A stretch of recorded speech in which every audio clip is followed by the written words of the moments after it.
everyone. Welcome to Universal English Guide, where learning English is simple, clear, and enjoyable. I'm Sophie. And I'm Liam. Hello, everyone. We're really happy to have you here today. How's your day going, Sophie? It's kind of rainy here, but I feel cozy inside with my tea. Oh, I know that feeling. My morning was actually really busy. I had to decide what breakfast to eat, what to wear, and even which route to take to work. You know, all those little decisions that can make a big difference in your day. Exactly, and that's kind of what we want to talk about today, how small choices shape our days. But specifically, we're going to focus on two verbs that English learners often mix up, make and take. Ah, yes, make and take. They seem simple, but they can be tricky because we use them in so many everyday situations.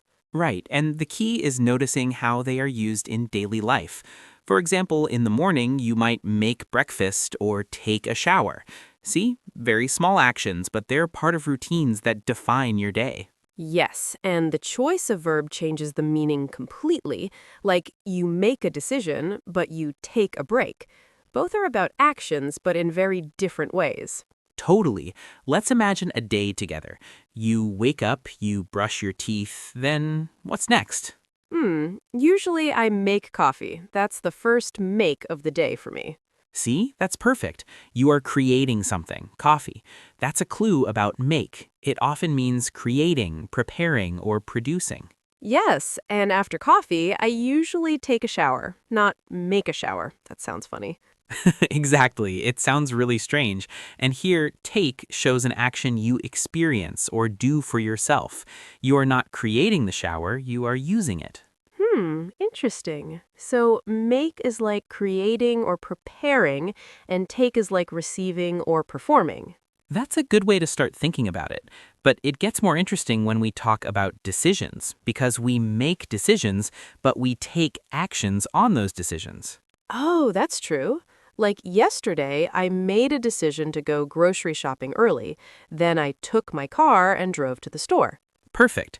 Notice how each verb fits naturally. Make a decision, creating the choice, take my car, using something. I see.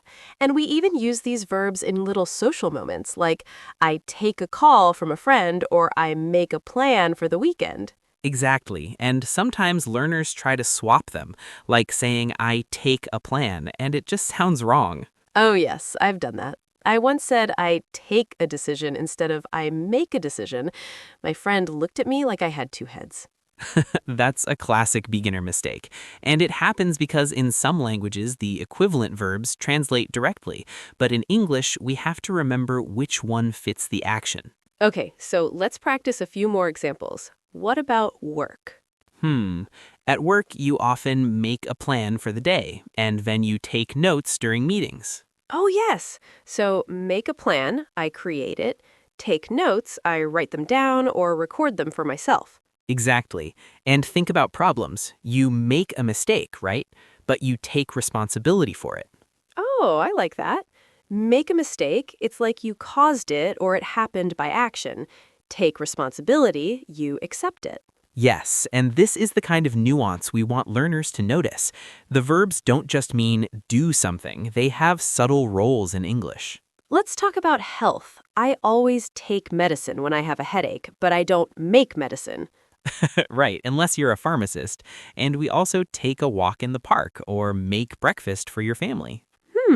So make is almost always about producing or creating. Take is more about doing something for yourself or experiencing it. Exactly, and learners often get confused with phrases like make time and take time. Ah, yes. I make time to call my parents, but I take time to relax after work. Yes, that's a very subtle difference. Make time, you create a space in your schedule.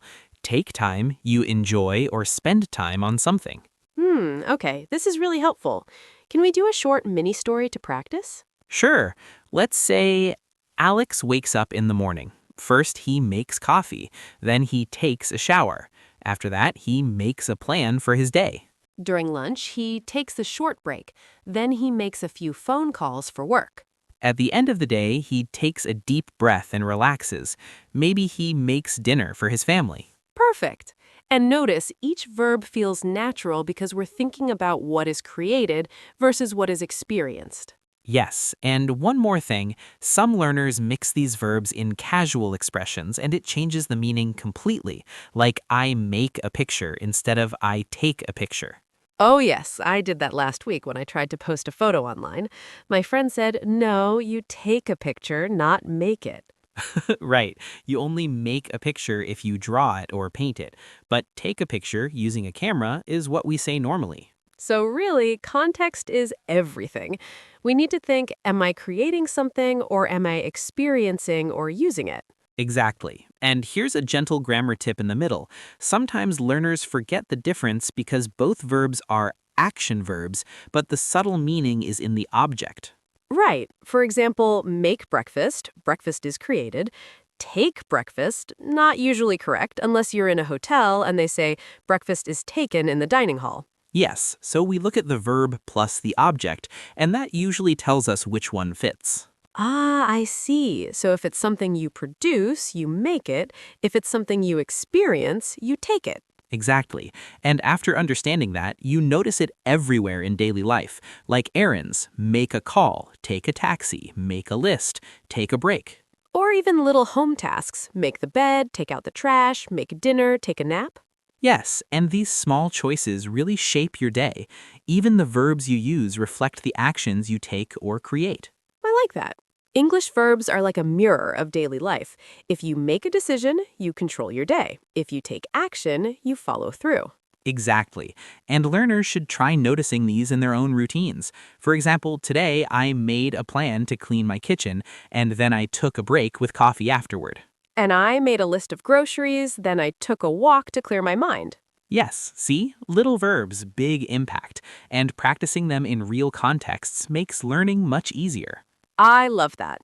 Can we do one last mini dialogue with common mistakes for learners? Sure. Okay. I take a decision to go jogging. Oh, careful. That should be I make a decision to go jogging. You're creating the choice, not experiencing it yet. Ah, yes, right. And then I make a photo of my dog. No, you take a photo. You make a photo if you draw it. Got it. And last one, I take breakfast with my family. Usually we say I have breakfast or I eat breakfast, unless it's a hotel phrase. Perfect. That clears up a lot of confusion. Yes, and the key takeaway is really about noticing what is created versus what is experienced. Once you notice that, make and take start feeling very natural. Exactly. And remember, small choices in language reflect small choices in life. The verbs we use show action, intention, and habit. Yes, so as a little practice for our viewers, try to write down your morning routine using make and take wherever possible. Yes, like I make coffee, I take a shower, I make a list, I take a short walk, and see how many actions you can describe. It's a simple exercise, but it helps a lot, and soon it becomes natural. Absolutely. And don't worry if you make mistakes at first. Everyone does. That's part of learning. Exactly. And remember, every choice you make in English helps shape your ability to communicate clearly, just like choices in your day shape your life. Well said. And with that, we hope you feel more confident with make and take and notice how they show up in your daily life. Yes, thanks for joining us today. We really enjoyed exploring these verbs with you. If you liked today's lesson, don't forget to like, subscribe, and comment in English below. Tell us one action you made or took today. And share this video with your friends who want to practice English. Every little step counts. Thanks again for listening, and we'll see you in the next lesson. Bye, everyone. Keep practicing, and remember, small verbs, big impact. Bye.